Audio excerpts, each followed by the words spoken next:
Il est habituel de penser à Bruce Lee comme à un combattant fulgurant, dont les mouvements étaient si rapides que les caméras parvenaient à peine à les capturer. Mais sa véritable force ne résidait pas dans sa préparation physique, mais dans un travail intérieur profond. Il ne se contentait pas d'entraîner son corps, il a littéralement reprogrammé sa conscience, créant un nouveau soi. Sa bibliothèque personnelle était remplie d'ouvrages de psychologie. Carl Jung, Frédéric Perls, Carl Rogers. Bruce Lee étudiait l'esprit humain pour vaincre non pas un adversaire extérieur, mais ses propres démons intérieurs, la peur, l'incertitude et les schémas de pensée hérités. Dans cette analyse, nous allons plonger dans les pratiques de transformation profonde de Bruce Lee. Et, surtout, nous verrons comment ces principes peuvent être appliqués dans votre propre vie, même si vous êtes loin des arts martiaux et que vous visez des objectifs complètement différents. Le rejet des rôles et des étiquettes, le chemin vers la véritable liberté. La plupart des gens, cherchant à devenir plus forts ou plus performants, commencent par des changements extérieurs, des entraînements, de nouvelles habitudes, des formations. Bruce Lee a commencé par l'essence même, l'esprit. Il se posait une question clé. Qui suis-je vraiment ? Ce n'était pas une quête de définition, mais une tentative de se séparer de tous les rôles et masques qui lui avaient été imposés. Il ne demandait pas qui les autres pensaient qu'il était, ou qui il devait être. Il cherchait son véritable soi, sous toutes ses couches. Dans cette quête, Bruce Lee a trouvé une résonance avec la philosophie de Carl Jung, réalisant une vérité simple, mais souvent douloureuse. Notre caractère est en grande partie un moule d'attente des autres. Nous endossons les rôles de fils, d'employé, de mari, de bonne personne. Mais ces rôles ne sont que des masques, et non notre véritable essence. Lee a compris que pour atteindre une liberté authentique, il fallait d'abord se débarrasser de tout ce qui avait été imposé de l'extérieur. Il pensait qu'on ne pouvait pas simplement améliorer l'ancienne personnalité. Il fallait d'abord détruire complètement cette vieille structure pour en construire une nouvelle et entière à sa place. Comme il le disait lui-même, il est impossible de construire un temple sur les fondations d'une vieille cabane. Il a commencé par une étape simple, mais révolutionnaire, le rejet de toute étiquette. Il ne se qualifiait ni de combattant, ni d'acteur, ni de maître. Sa phrase célèbre était « Je ne veux pas être quelque chose, je veux être rien. Alors je pourrai devenir tout ». Cette idée était l'incarnation de la philosophie de l'eau. Si vous n'avez pas de forme fixe, vous êtes plus fort que n'importe quelle forme. Un récipient peut se briser, une forme peut se fissurer, mais l'eau se faufile à travers les fissures. Jung appelait ce processus l'individuation, le chemin où une personne cesse d'être une copie et devient elle-même. Mais ce chemin n'était pas facile. Bruce Lee a été confronté à ce qu'il appelait le vide qu'il décrivait dans ses journaux. Il ressentait une profonde anxiété intérieure, car l'ancien soi avait disparu et le nouveau n'était pas encore né. C'était l'ombre dont parlait Jung. Tout ce que nous refoulons et cachons, mais qui nous contrôle de manière invisible de l'intérieur. La plupart des gens fuient cette ombre, mais Lee est allé au plus profond. Il ne se battait pas seulement contre ses adversaires, mais aussi contre lui-même. C'est pourquoi il était si différent des combattants ordinaires. Il n'avait pas besoin de prouver quoi que ce soit à qui que ce soit, car intérieurement, il s'était déjà libéré du monde extérieur. Il ne dépendait pas des titres, des applaudissements ou de l'approbation. Il est devenu autonome, et c'est là que résidait sa véritable superpuissance. Le pouvoir du dialogue intérieur, la reprogrammation de l'esprit. Avez-vous déjà remarqué que les mêmes pensées se répètent sans cesse dans votre tête ? Jour après jour, année après année, les mêmes phrases internes reviennent comme un disque rayé. Je n'y arriverai pas. Je ne suis pas assez bon. Je dois faire des efforts pour être aimé. Je ne le mérite pas. Bruce Lee a pris conscience de la nature destructrice de ce dialogue intérieur. Il a compris que, avant de changer le corps, il fallait changer sa propre voix intérieure. Bruce Lee savait que nous sommes ce que nous nous répétons constamment.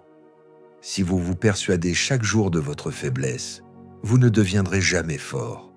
Si vous attendez l'approbation des autres, vous serez toujours l'esclave de leur jugement. C'est pourquoi Lee a consciemment remplacé ce bruit interne, négatif, par des phrases constructives et programmantes. Il ne les répétait pas simplement comme des mantras. Il les intégrait dans son subconscient, créant une nouvelle mise à jour de son esprit. Il notait ces phrases dans son journal, les prononçait à voix haute, les répétait avant les événements importants. Leur but n'était pas une motivation superficielle, mais la formation d'une nouvelle identité. Voici quelques exemples de ces affirmations internes. Je n'ai pas peur, je suis l'instant même. Je n'attaque pas, je laisse l'action se manifester. Je ne me bats pas, je m'exprime. Cette approche résonne étonnamment avec les idées de Carl Rogers, l'un des fondateurs de la psychothérapie humaniste, qui affirmait que les véritables changements commencent par l'acceptation totale de soi. Lee comprenait qu'on ne peut pas simplement fuir l'ancien soi. Il faut l'accepter, puis en créer un nouveau, pas à pas, pensée après pensée. Le pouvoir de la répétition réside dans le fait que le cerveau ne distingue pas toujours la suggestion de la vérité, si elle est prononcée avec sincérité et conviction. Répétez-vous que vous êtes un flux, et vous deviendrez un flux. C'est pourquoi Lee accordait une telle importance à son monde intérieur. Il n'apprenait pas seulement les coups. Il programmait son esprit de sorte que même l'idée de la défaite ne puisse pas surgir. C'était un entraînement au niveau subconscient qui le rendait invincible avant même qu'il ne monte sur le ring. Comment l'appliquer dans votre vie ? Commencez par 3 phrases.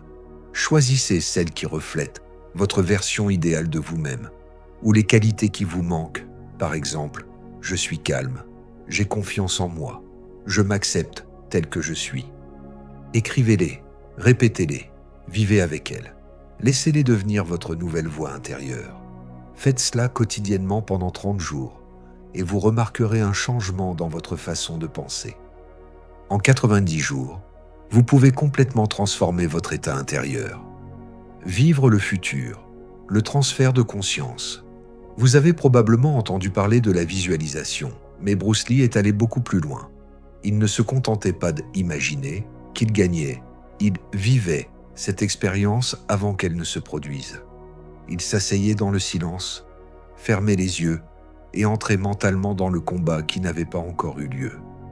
Il ressentait chaque mouvement, chaque coup, chaque blocage. Il sentait l'énergie, entendait les sons. Il vivait tout cela comme si c'était déjà arrivé. Lee disait « Avant de frapper, je vois déjà ma main atteindre sa cible. Je ressens le moment de l'impact. J'entends le son. Je connais l'issue. » Ce n'était pas une simple fantaisie.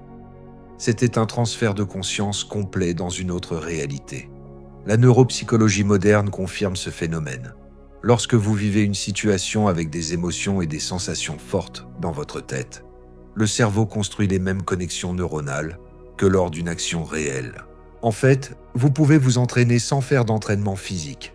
Bruce Lee ne se contentait pas d'observer le combat de l'extérieur. Il y entrait, y respirait, le vivait avec chaque cellule de son corps. Cela a changé non seulement sa réaction physique, mais aussi son identité. Il est devenu celui qui avait déjà gagné. Cette approche fait écho aux idées de Frédéric Perls, le fondateur de la Gestalt-thérapie, qui enseignait « Tant que vous regardez une situation de l'extérieur, vous êtes un étranger, mais quand vous la ressentez avec votre corps, vous commencez à changer. » Bruce Lee ne se battait pas contre des situations futures. Il les vivait pleinement et les laissait partir. C'est ainsi qu'il dissolvait la peur, relâchait la tension et gagnait une confiance authentique. Comment l'appliquer dans votre vie ? Trouvez 5 minutes de silence. Choisissez une situation qui vous fait peur ou que vous souhaitez changer.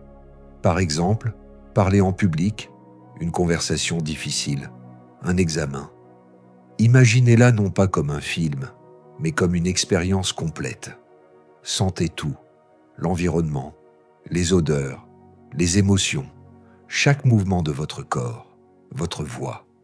Vivez cette situation comme si elle s'était déjà produite et que vous en étiez sorti vainqueur. Répétez cette pratique quotidiennement. Votre cerveau commencera à percevoir cette expérience comme une nouvelle norme. Vous serez surpris de voir à quel point l'agitation se transforme en calme, la peur en confiance. Ne pas combattre la peur, mais la vivre. La peur n'est pas un cri, c'est un murmure intérieur. Elle dit « Fais attention, tu n'y arriveras pas ». Elle ne hurle pas, elle vous arrête silencieusement et discrètement de l'intérieur. La plupart des gens refoulent la peur ou la fuient. Certains deviennent agressifs, d'autres se cachent dans le travail. Mais toutes ces réactions ne sont que les différents masques d'une même peur. Bruce Lee savait que combattre la peur, c'est reconnaître son pouvoir. Le combat ne fait que rendre la peur plus forte. Il disait « La peur, ce n'est pas vous, c'est une pensée, juste une pensée ». Il ne l'ignorait pas, il y entrait, lui faisait face, la ressentait physiquement, la vivait pleinement, et ce n'est qu'alors qu'il la laissait partir. Cette approche est en parfaite adéquation avec les principes de Frédéric Perls. Ce que vous refoulez vous contrôle, ce que vous vivez pleinement disparaît. Lee appliquait cela littéralement avant chaque combat ou scène importante. Il ne chassait pas l'anxiété, il l'observait simplement. Il sentait sa mâchoire se serrer, son rythme cardiaque s'accélérer, et il se passait quelque chose d'étrange. Dès qu'il cessait de résister, la tension se dissolvait d'elle-même. Il entrait dans un état qu'il appelait le vide, un état où il n'y a ni peur, ni désir, ni combat, seulement la présence. Ce n'était pas un zen mystique, mais une compétence entraînée. Il cultivait en lui un observateur interne qui ne s'impliquait pas dans l'émotion, mais la regardait calmement et sereinement. C'est là que résidait la véritable liberté. Comment l'appliquer dans votre vie ? Pensez à une situation qui vous cause de la peur ou de l'anxiété. Ne vous distrayez pas, n'analysez pas, mais sentez simplement ce qui se passe dans votre corps, votre respiration, votre cœur, la tension. Nommez-le. C'est la peur. Elle est en moi. Je la vois. Restez simplement avec cette sensation. Ne fuyez pas, ne cherchez pas à vous en sauver. Après quelques minutes, vous remarquerez que la peur commence à se dissoudre. La peur n'est pas un ennemi, c'est un signal. Et dès que vous cessez de la fuir, elle cesse de vous poursuivre. Bruce Lee n'est pas devenu intrépide, il a changé sa relation à la peur. Et c'est là la clé. La personnalité comme processus, et non comme une statue.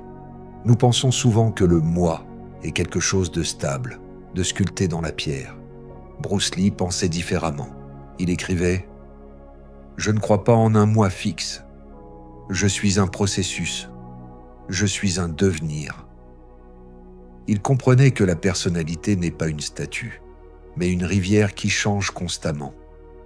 Si vous vous accrochez à votre ancien « moi », vous stagnez, vous devenez un marécage. C'est pourquoi il refusait si farouchement toute étiquette, cherchant à n'être pas quelqu'un, mais soi-même. Mais qu'est-ce que ce soi-même ? C'est là que Jung et Rogers ont eu une grande influence sur lui. Jung parlait de la persona, le masque que nous portons pour la société. Rogers affirmait que la souffrance naît lorsque notre essence intérieure ne correspond pas à notre rôle extérieur. Lee ne voulait pas souffrir. Il voulait être entier. Il se posait des questions honnêtes et douloureuses. Qui suis-je si je ne me bats plus ? J'existe si on ne m'applaudit pas ? Ai-je encore de la valeur quand je suis seul ? Il a taillé en lui tout ce qui était artificiel, jusqu'à ce qu'il ne reste que l'essence. La liberté d'être dans le flux, sans forme, sans nom, sans explication. Bruce Lee disait « Se libérer des formes est le chemin vers la véritable expression ». Il est devenu l'expression du mouvement, et non son imitateur. Il ne jouait plus un rôle, il vivait simplement. Ce n'est pas une philosophie pour les combattants, mais une clé pour tous ceux qui sont fatigués d'être corrects, qui sont fatigués de porter des masques et qui veulent vivre et non jouer la comédie de la vie. Qu'est-ce que cela signifie pour vous ? Cessez de vous demander « Que dois-je faire ? Commencez à vous demander « Qui suis-je devenu et qui ne veux-je pas être ?» Votre personnalité n'est pas une condamnation, mais un simple ensemble d'habitudes. Si Bruce Lee a pu la réécrire, vous le pouvez aussi. Commencez par le plus simple. Retirez ce que vous n'êtes pas. C'est seulement alors que ce que vous pouvez réellement être pourra se manifester pour la première fois. Ne pense pas, ressens, le chemin vers le flux. Bruce Lee a un jour prononcé une phrase qui, pour beaucoup, semble belle mais obscure. Ne pense pas, ressens. C'est là que commence la profondeur de sa philosophie. Il comprenait que l'esprit est un outil, pas un maître. Quand vous pensez trop, vous vous coupez de votre corps, de l'instant, de la vie. Dans un combat, c'est mortellement dangereux. Dans la vie, c'est destructeur. Pendant que vous analysez, le moment passe. Pendant que vous hésitez, on vous a déjà contourné. Pendant que vous doutez, vous avez déjà perdu. Bruce Lee n'entraînait pas seulement son corps. Il entraînait sa capacité à être dans un état de flux, où la conscience se dissout, où il n'y a ni tension ni tentative de deviner. Il n'y a que l'action pure et spontanée. Il disait « Quand je me bats, je ne me bats pas. C'est juste le corps qui bouge, la conscience est en retrait. » Cet état est familier à tout le monde. Lorsque vous conduisez en pilote automatique, ou que vous écrivez avec passion et que le temps disparaît. C'est le flux, une connexion avec soi sans le bruit inutile. Lee savait entrer dans cet état à volonté. C'est pourquoi ses coups étaient si rapides. Il ne pensait pas, il était simplement. Cet état, il ne l'a pas appris seulement par la pratique, mais aussi par la philosophie orientale, le zen, le taoïsme. Il apprenait des sensations corporelles, de la nature, du vide. Qu'est-ce que cela signifie pour vous? Vous aussi, vous pouvez entraîner cet état dans votre vie quotidienne. Choisissez n'importe quelle action physique et faites-la consciemment et lentement. Faire la vaisselle, marcher, respirer. Concentrez-vous entièrement sur les sensations corporelles. Dès que des pensées surgissent, ne les combattez pas. Revenez simplement aux sensations de votre corps. Faites cela 5 minutes par jour. Au bout d'une semaine, vous vous sentirez plus calme et plus précis, car la vérité est dans le corps, tandis que la peur et le bruit sont dans la tête. Bruce Lee a gagné non pas parce qu'il en savait plus, mais parce qu'il pensait moins et ressentait plus fort. Et c'est là que résidait son véritable coup. La victoire est un leurre pour l'ego, l'authenticité comme force suprême. Bruce Lee était un combattant, mais son objectif principal n'était pas les médailles, la reconnaissance ou les victoires. Il voulait une seule chose, être authentique, être lui-même, tel que vous êtes avant que le monde ne vous apprenne à être correct. Il écrivait « La plus grande réussite est d'être qui vous êtes, sans peur, sans explication, sans masque. » Cela semble simple, mais c'est le chemin le plus difficile, car être authentique signifie ne pas se cacher, ne pas jouer le rôle du fort, ne pas faire semblant d'être confiant, ne pas courir après ce que vous ne voulez pas réellement. Le monde nous apprend, prouve, réussit, deviens quelqu'un. Mais Bruce Lee disait, tant que vous aspirez à être quelqu'un, vous perdez ce que vous êtes déjà. Il a compris que la victoire est un leurre pour l'ego. Gagner, c'est bien. Perdre, c'est un échec. Mais si vous ne vous accrochez ni à l'un ni à l'autre, vous êtes libre. Ce n'est pas une faiblesse. C'est la forme la plus élevée de force. Une force qui ne dépend pas du résultat. Il montait sur le ring non pas pour prouver quelque chose, mais pour s'exprimer. Il disait « Je ne suis pas le coup. Je suis le mouvement. Je ne suis pas la victoire. Je suis le flux. » Cette philosophie fait écho à celle de Jung, qui pensait qu'une personne devient mature seulement lorsqu'elle accepte son ombre, sa faiblesse, son incertitude, sa peur, et sort ensuite de ses limites pour devenir entière. Bruce Lee ne rejetait pas son ombre, il travaillait avec elle. Il ne construisait pas une image, il les détruisait, jusqu'à ce qu'il ne reste que l'essence. Qu'est-ce que cela signifie pour vous? Cessez de vous accrocher à la victoire. Cessez de vivre pour les likes, les applaudissements, l'approbation. Tout cela est de la nourriture pour l'ego, et il a toujours faim. Mais l'authenticité, elle, n'a pas besoin de preuves. Posez-vous honnêtement la question. Qu'y a-t-il d'authentique en moi? Que fais-je parce que je le veux et non parce qu'il le faut? Suis-je prêt à être moi-même, même si personne ne me comprend? Bruce Lee n'est pas devenu une légende parce qu'il a vaincu tout le monde, mais parce qu'il est resté lui-même, alors que le monde entier essayait de le transformer en produit. C'est en cela que réside sa véritable grandeur. Bruce Lee n'était pas un surhomme, il n'est pas né unique. Il a simplement compris que si vous ne contrôlez pas votre conscience, elle vous contrôle. Il a lu Jung, Rogers, Pearls non pas pour la théorie, mais pour se comprendre lui-même. Il a remplacé ses anciennes pensées par de nouvelles, a répété des phrases qu'il a intégrées dans son subconscient comme un code. Il a vécu la peur, non pas en la combattant, mais en restant près d'elle. Il est entré dans le flux, agissant sans le bruit inutile dans sa tête. Il a cessé de faire semblant, de faire plaisir aux autres. Il est devenu lui-même. Et tout cela n'est pas de la magie. C'est une compétence. C'est un chemin accessible à tous. Si vous voulez commencer, n'essayez pas de tout changer d'un coup. Choisissez une pensée, une habitude, une phrase, et répétez-la chaque jour. Regardez la peur en face, observez-vous et posez-vous cette question. Qui suis-je si l'on enlève tout le superflu? La réponse ne viendra pas tout de suite, mais un jour, vous la sentirez. Et c'est alors que vous comprendrez ce dont parlait Bruce Lee.